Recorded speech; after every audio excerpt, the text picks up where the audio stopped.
Hello and welcome back to my channel again. The Lonesome Dungeon Master here.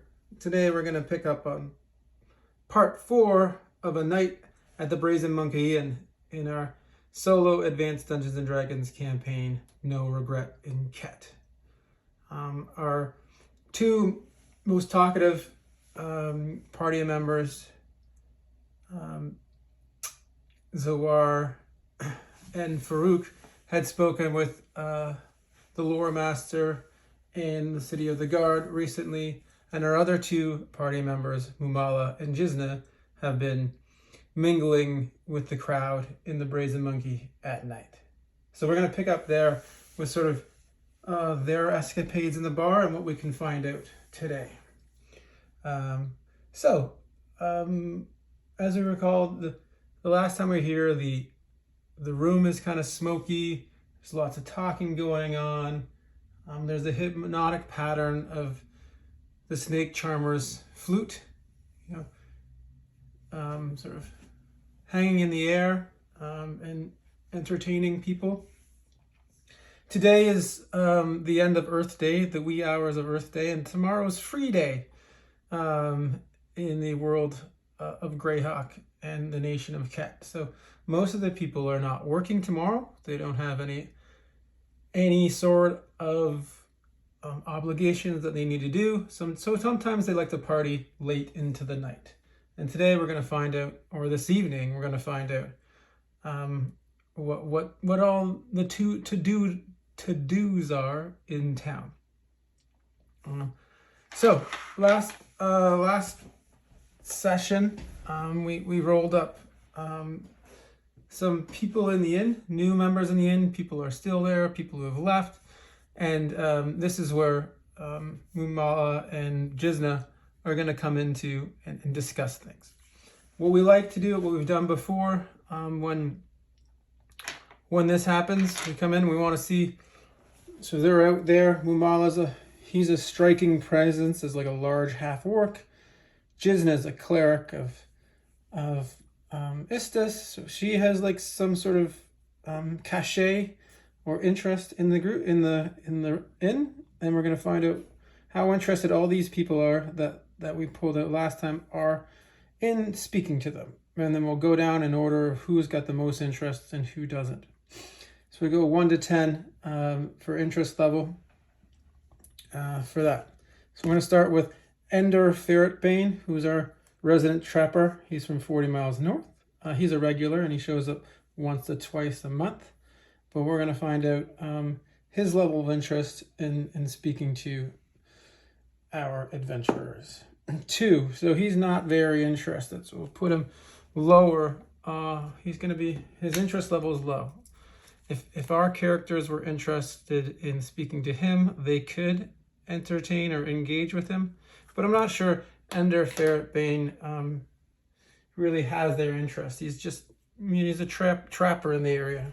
If we had furs to get rid of, or we want to talk to him about sort of the woods and the places that he does trapping, then maybe we would be more interested. But as it stands right now, he's not interested in us very much, and there's not a high likelihood of us being interested in speaking to him. Telek the Griff, he is looking for somebody. As you recall, last time he was looking for somebody. He's still looking for somebody. He's from 250 miles north, so he's outside of Ket. And he may be running away from gambling debts.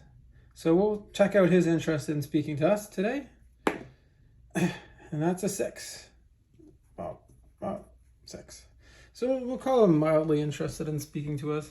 If he sees some rubes that he might be able to engage in gambling with, and Muhmala might be one of those people that he can engage with for there, so he might be interested in speaking to us.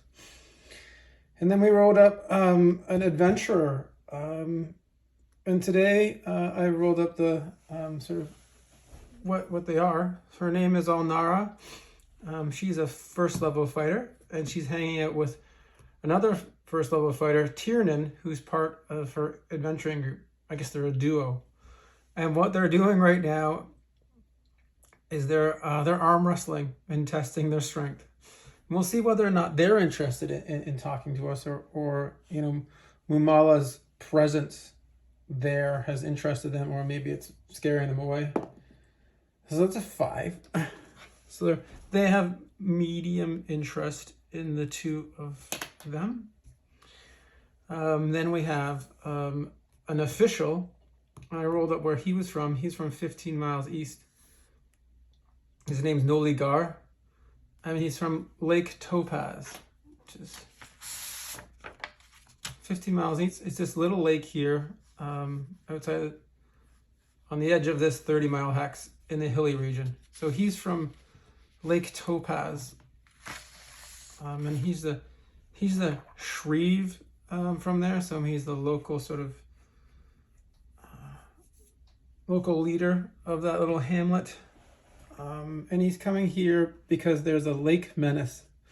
So he wants he wants some help. So I'm gonna put like a plus.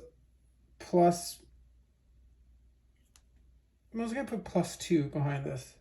His interest in us. So that's a 5 too. Okay. We are not generating a lot of interest here today from anybody. The next one is Erosin. He's a Gnomish miner from 9 miles south. And he wants justice. So he has a mine here in these hills,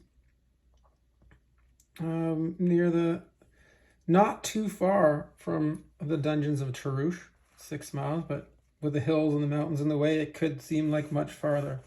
But he wants justice. He feels he and 4 other gnomes have a mine there, and they mine silver, because I rolled that up too. And they're being they want justice because they're being attacked by or their cave or their mining complex is being attacked by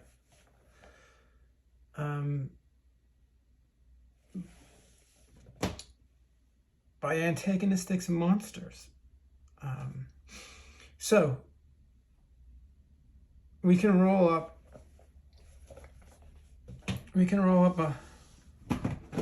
if we end up talking to him. So I'm gonna put a +2 on this one as well, because their livelihoods under attack. 9. Okay, so he's super enthusiastic to talk to us. He knows. So he's a gnome.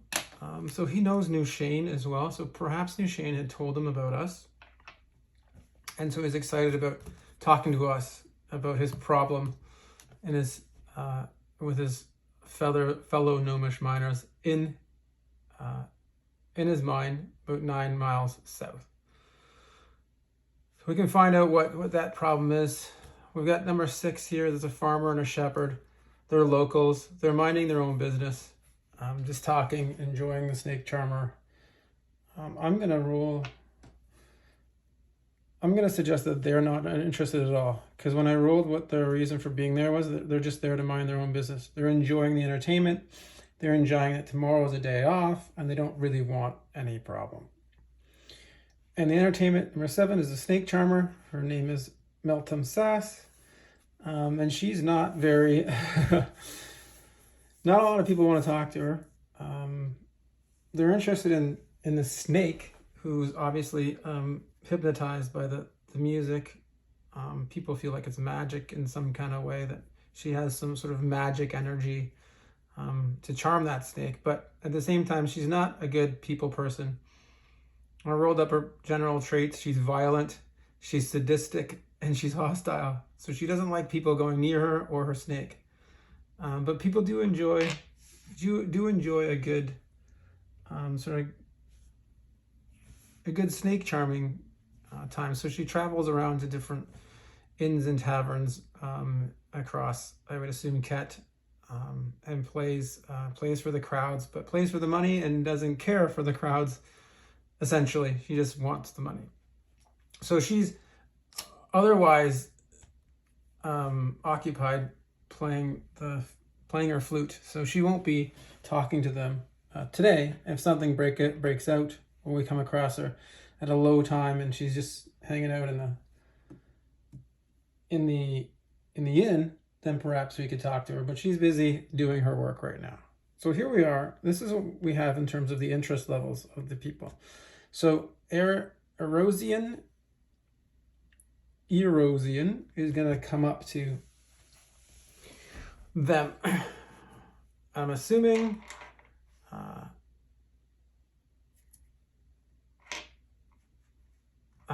he's going to come up to them as a collective, to come up to both of them. But of course, who's going to be the speaker?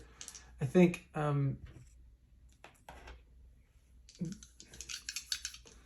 they're both sort of abrasive, and although Jisna is diplomatic, so we'll come up to Jisna. And then we will use his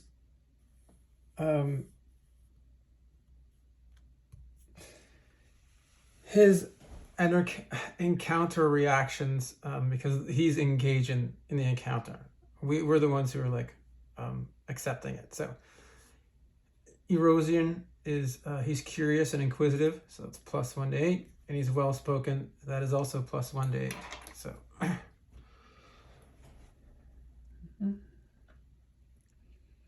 so he is +3, +7%.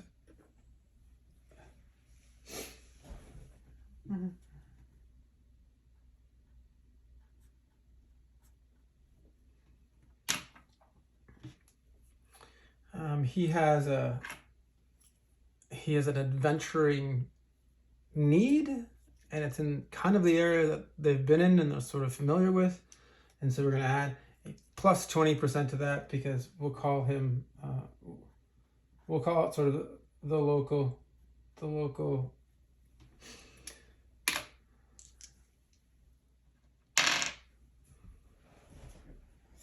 tax, or whatever, +20%.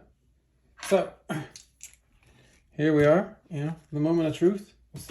He talks to us, see how interested we are, or they are.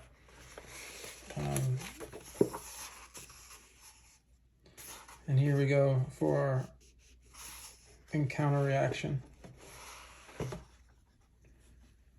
So he comes up and he speaks to them. He's like, listen, I've got a problem in a cave. My brothers and I were mining silver, which is, as you know, which is very important and needed in the economy for Lorabas and Ket in general.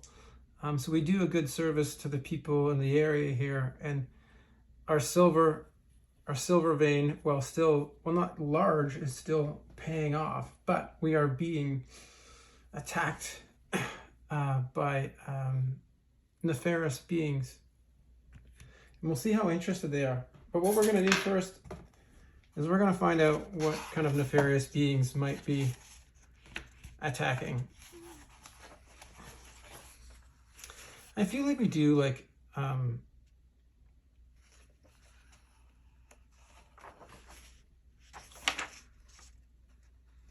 do a random encounter chart. So what we'll do is, they have a cave complex that I would consider it to be like 1 level deep as a cave. So we'll find out what level, roll a d20 and find out what level of monster is sort of harassing them. They're not fighters by any stretch of the imagination. That's 10, so it's a level 1 monster. And then the level 1s are all here, the D100 level 1s. As always, the green is the 10s and the red's the 1s. So we've got 92.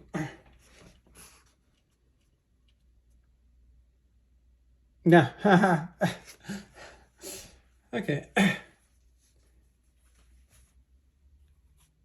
Okay.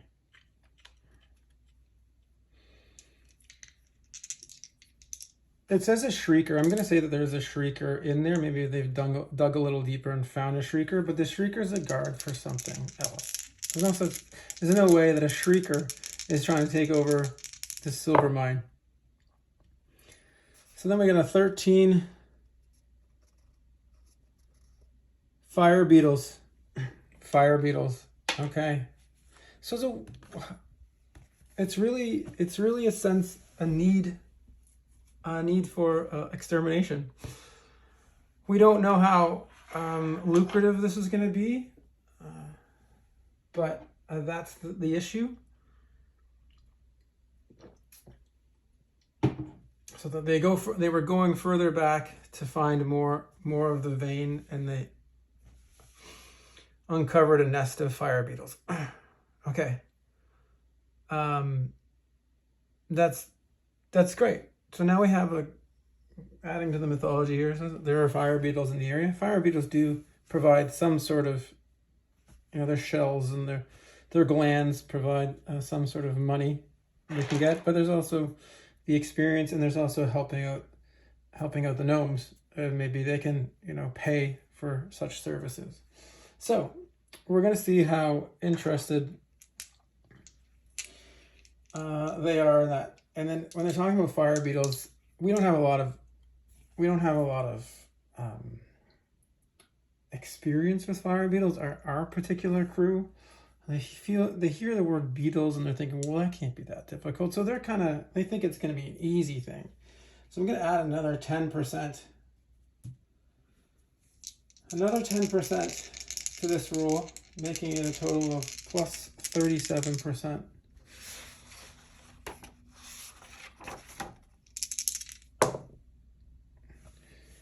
Oh, 26, 56,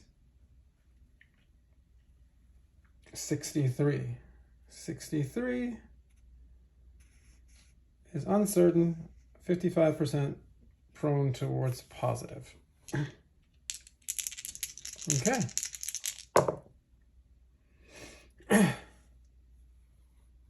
So they're positive.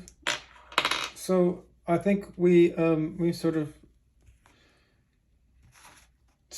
kind of struck a deal. So, well, thank you for telling us this. Jisna said, thanks for telling us this. It is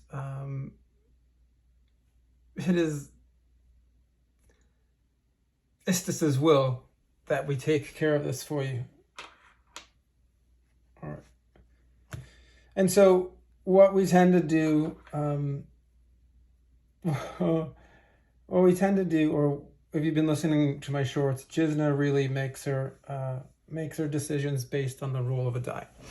So we did the die roll here, so they're positive about this thing, but we'll talk about how quickly we'll go after and take care of it. We'll do this before we go back to. So she's just going to roll. She'll have to consult with the team in general, but she's going to roll to decide which one she thinks they should go after. And it's just a 50-50 roll for her anyways.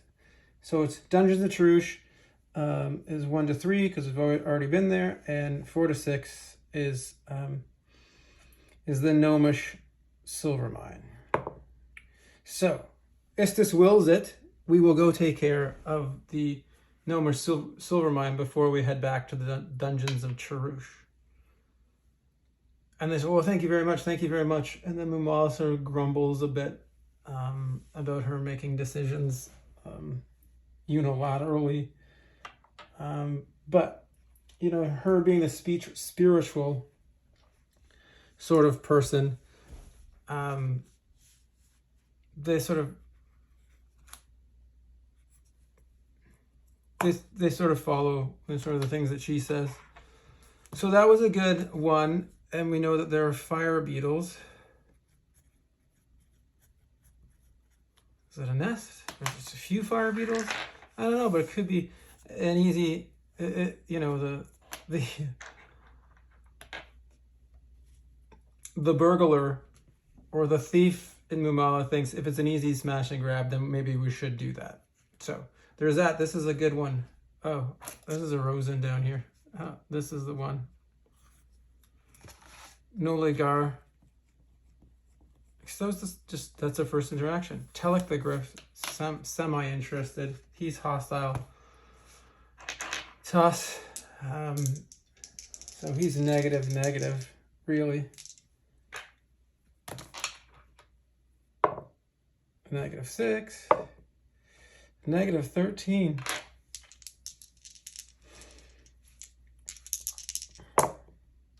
$53. 40. What was it? Let's say, I can't remember what I said. -15. So 43, 37. Uncertain, 55% prone towards negative.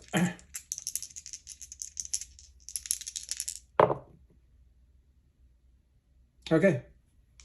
So that's not what we want to engage in today, but he's still there. He's trying to gamble. Actually, he was 55% prone towards negative, but we rolled over 55%. Okay, so that was positive. So Muhmala's slightly positive, and he sort of elbows people over to get towards Telek, and Telek says, "Oh, my barbaric fellow from the mountains," and they start talking about like where he was from and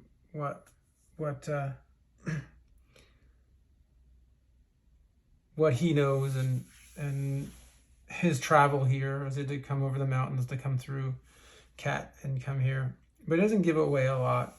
He's a lot of plays things close to his chest. He said, "I'll tell you what," he said, let's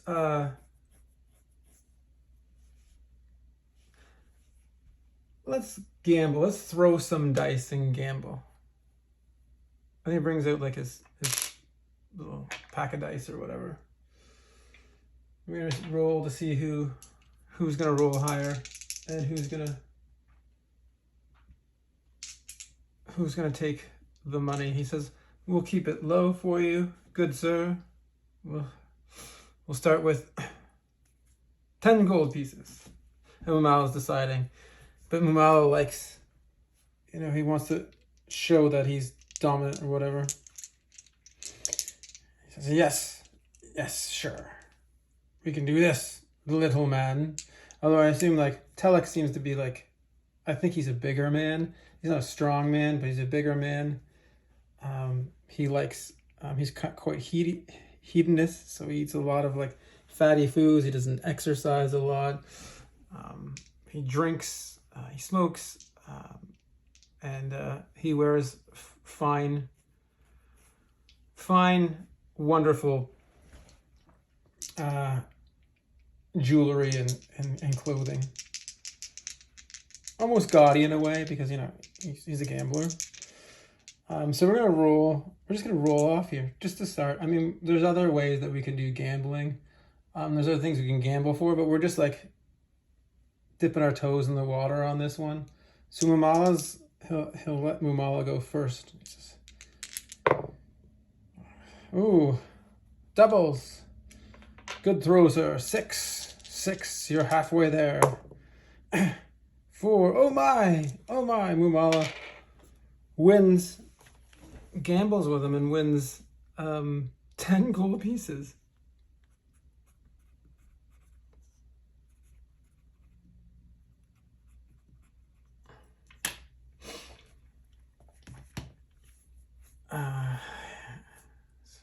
Well, sir, beginner's luck. He's like, "Let's do it again. Let's double or nothing. Or let's do 20 gold pieces this time." Muhmala's like, Jisna's like, he looks at Jisna and Jisna says, "Well, Lady Fate will decide.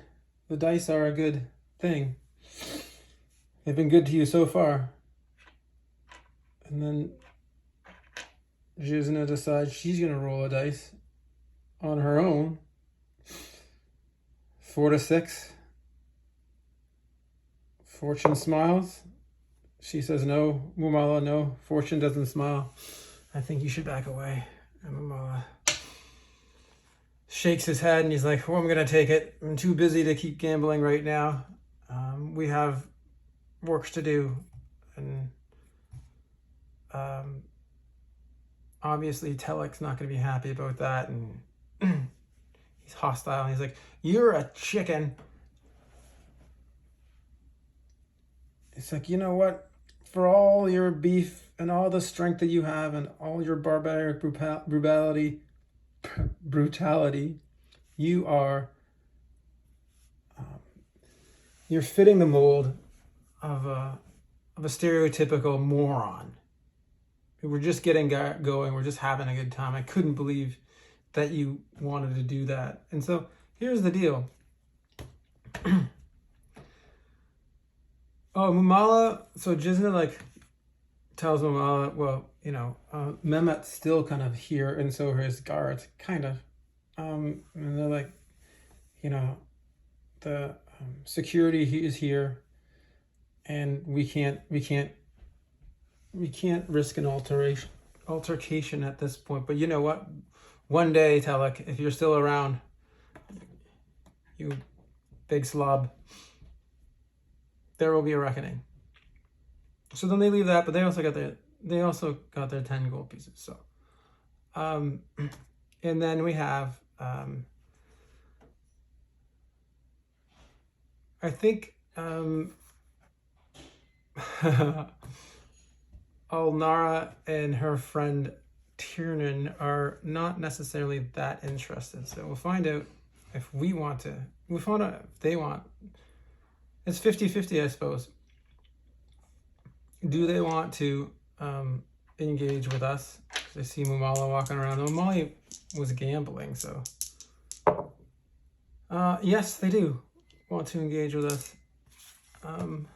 Almara is precise and exacting, +1 to 8, and friendly, +1 to 8.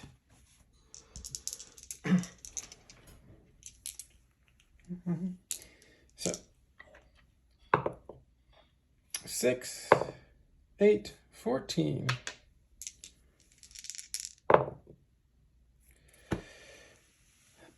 It goes over well. Everybody's really excited to talk, you know. Like minds, like adventurers. They ask us if we know anything or we've done anything recently, and we said, yeah, there's stuff to be found here, but we're not giving it away, but you can make some good coin here if you take the risks. And so they're just, I mean, they haven't really, they're just getting going sort of, I guess, in this area. They're just getting going with the adventuring. And they want to know if we have any tips or anywhere that we could go. And not that. So I guess we're gonna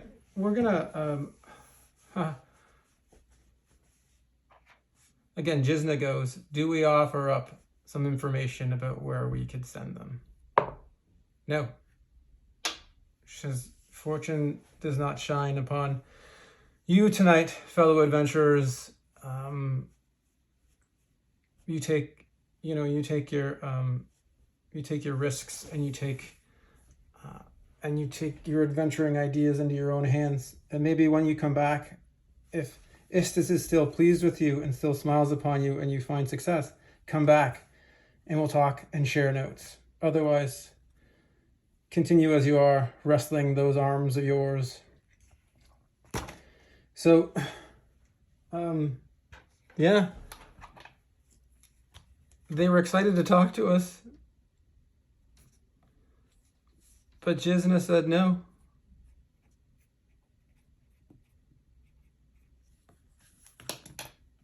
And then there's Noli Gar, which is our Lake Topaz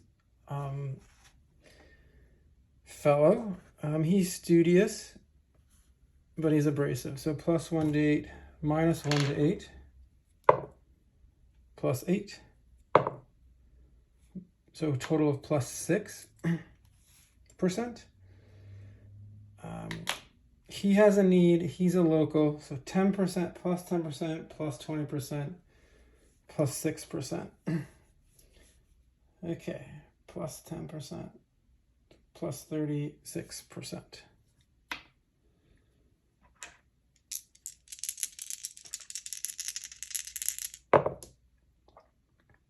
Oh, that would have been, that was close. I was sitting teetering at 0.6, but it knocked it to 86. Plus 36. Enthusiastically friendly, immediate acceptance. That's what we did. So he comes over and he tells us about, excuse me, he tells us about the strange things going on in Topaz Lake. And the fishermen are afraid to go out on the lake because something's coming down from the mountains, and we've lost. We only have, it's a small thorp or hamlet. Let's take a look at how big Topaz Lake is.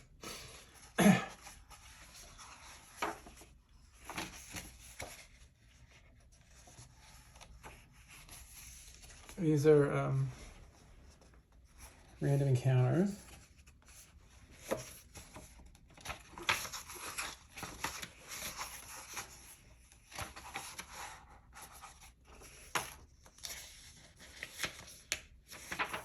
There we go. We look at thorp, population. Let's say, we'll call it a hamlet. We'll call it a hamlet, and there's, wow. No, we'll call it a thorp. 100 to 400 people. Huh. Okay. 200 people. So actually, it's not that much. Wow. Because we have 800 here. And he knew he would find people to help us out. But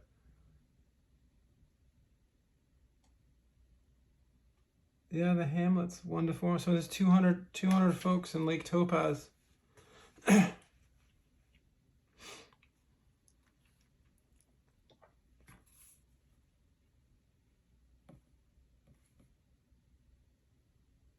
I'll fix that. But the fire beetles are down here, and Earsen's mine. But Nolegar's Lake District has, I said, 200 people. So I'll have to flesh out Lake Topaz if we make our way over there. What is assailing the folks?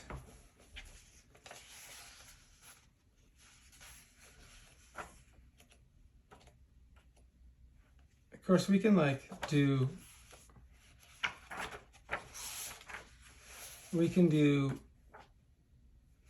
you know, put handicaps on these things because there's not that many of us.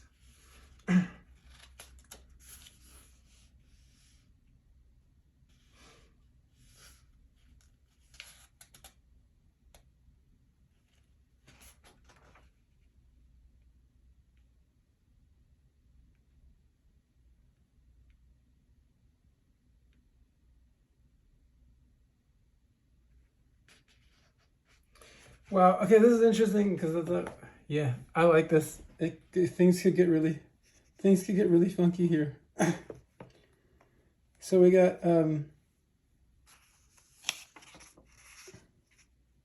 these are the dungeon encounters, but so we look at the random monster encounters. We got shallow water encounters to 50 feet. I like this. I think this is going to be interesting. We'll see how many there are, too. And whether or not that interests our folks. 84 giant otters. I guess that's not that crazy in terms of Noigar. Giant otters.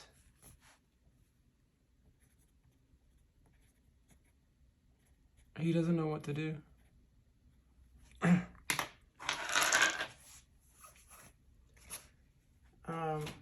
It's interesting because he's interested in help, and I don't know if we feel like this is going to be an easy score, but we know that there are 200 people here and it's happening.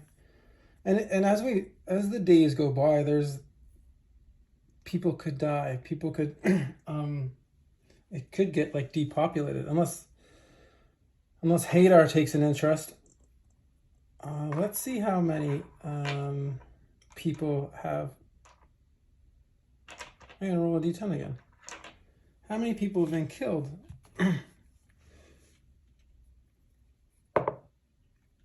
10 of the 200 people.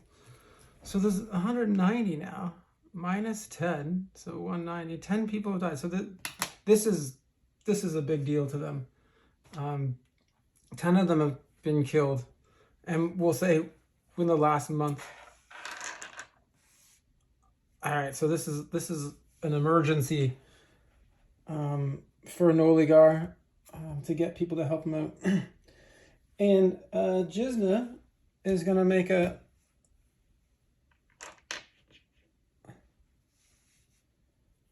Although, yeah, they think... Or maybe Jisna is like, because of the way that this shook down, we went to Amara first. No, we went to Erosian first because he was super interested to talk to us. We waited to go to Noligar because he didn't seem super interested. So, Estes... You know, fate has spoken that the Gnomish miner will get our attention first, for sure. She said, "Listen, Mr. Noligar, we'll see what we can do, but we have other things that need to be done first." So Noligar is like, "Okay." So then he goes off and he wanders around the inn a bit more, and they notice, or they see, that he goes to Alnara and Tiernan, who seem interested because we kind of rebuffed them, and so maybe that is their destiny, is that they're gonna go fight these giant otters who've been killing people at Lake Topaz. So you know what, you roll and you make a decision on what you want to do. I'm surprised that there's so many things to be done right now, so I'm gonna have to fill out the campaign growth in between this. But this has been like an interesting interaction between two of our less than stellar communicators and the folks in the Brazen Monkey. So that was interesting. I think if Jisna can convince Farouk and Zawar, I think our next course of action, after resting a couple of days, of course tomorrow's free day, we're gonna go and help out Eurozin and his 4 Gnomish miners. Anyways, thanks for watching this. The campaign moves on. As always, give this video a like, a thumbs up, and you know, subscribe to the channel because we're trying to grow the channel. If you have any comments about this video, that would be great, and we can have a conversation too. So that's all I have for today. I'll see you soon.